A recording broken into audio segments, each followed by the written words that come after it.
tsakosakoina ho tsakotsakoina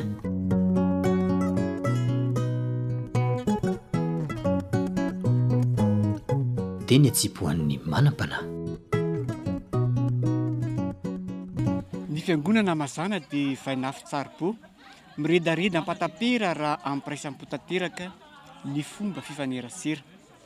fa raha ny iray no misitaka na alay-panahy saratsaraka dia afy maty tsy ilaina fiangonana tsy misy aina